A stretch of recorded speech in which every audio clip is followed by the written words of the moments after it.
It's not just about aid, it's a humanity. With limited access to essential supplies, many families unable to secure food and milk to their children.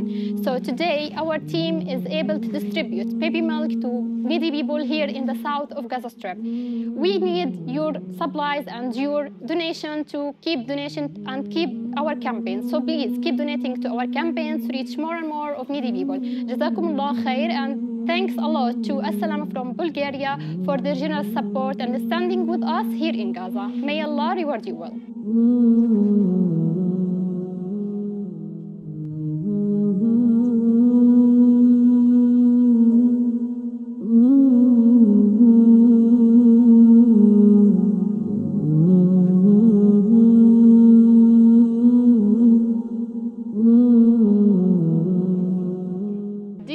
High prices and limited of essential supplies here in Gaza.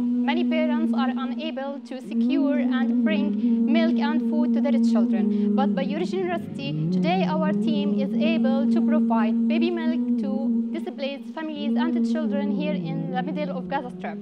We extend our gratitude to As-Salam from Bulgaria for their generous support to help us in these darkest moments. May Allah grant you well.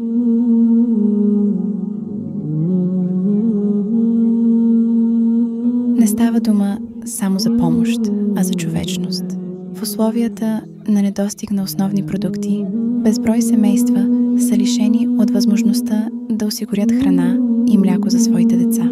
Затова днес нашият екип раздава бебешко мляко на нуждаещите се в южната част на ивицата Газа. Но за да продължим тази благородна мисия, имаме нужда от вашата подкрепа, от вашите дарения и продукти.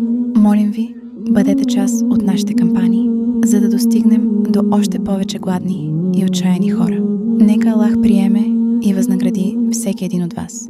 Изказваме дълбока благодарност към Сдружение Ал-Селям от България за щедрата ви подкрепа и за това, че стоите до нас в тази борба за надежда и оцеляване. Нека Аллах ви възнагради многократно.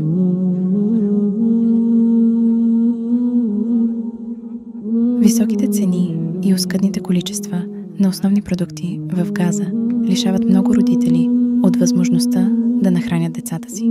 Но благодарение на вашата щедрост, днес нашият екип може да подаде ръка, да осигури бебешко мляко на изселените семейства и техните малки деца.